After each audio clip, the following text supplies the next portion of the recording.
Hey everybody, I just wanted to give a follow-up to a video I did about our Landis Leather Splitter, the leather thinner originally designed for use in making shoes and also for general leather work. But I mentioned a term called how I use it to skive some of my leather stuff, and I was using that in the process of making belts, guitar straps, dog collars, things like that. So I had some questions about that because traditionally a skiving is when a lot of people think of it as if you use a tool like this to take down the leather, or maybe skive the edges of the leather, or if you're taking down this a little bit to keep this thickness, or if you use in the saddle industry where you use the skiver, or to make wallets where you thin down a little piece of the leather to make your edges so you don't have like that much thickness button up against each other. You'd have a little edge thin. But what I'm talking about is this is just something I made just one of a scrap strap, and I put a slot in here for a buckle. But when I'm talking about skiving a belt or any kind of strap where it folds back on itself and has to be, connected somehow like that, what I'm talking about is keeping this thickness, whatever I determine that is, whatever the project means, but then thinning this down a little bit more so that when you fold it back it's not as thick. So what I want to do is clear that up a little bit. So if this is say this is the thickness of a dog collar or a belt, whatever, just in general, I hadn't taken it down at all. But what I would do is, once I had the thickness overall, I would come back in whatever the weight is of this, whether it's 8, 9, 9, 10, 10, 11, thicker, whatever the project is. When it folds back on itself, I want this piece right here to be a little bit thinner. So there's two ways you can do this. You can thin it, the leather, from here all the way to here, or you can do it from here to here, whatever your length is. Some projects might be this long, it might be this long, maybe further if it folds over on itself further. But what I'm going to show you by example is just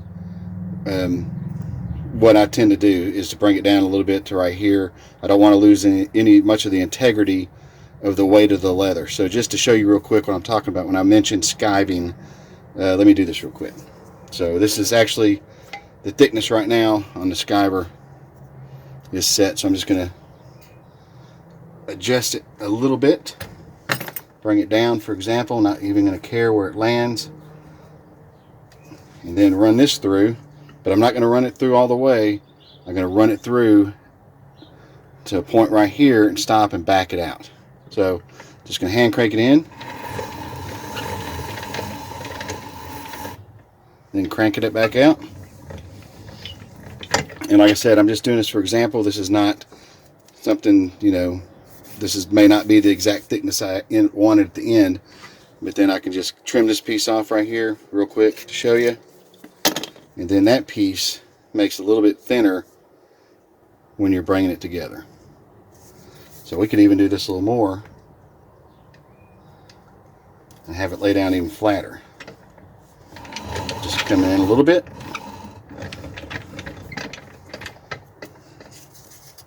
And get rid of that. So now it's got more of a tapered look. And then I would use a tool like this to clean up this edge, but thin that down even more so it's got a nice beveled edge as it comes around. So what would happen is, say the buckle will go in like that.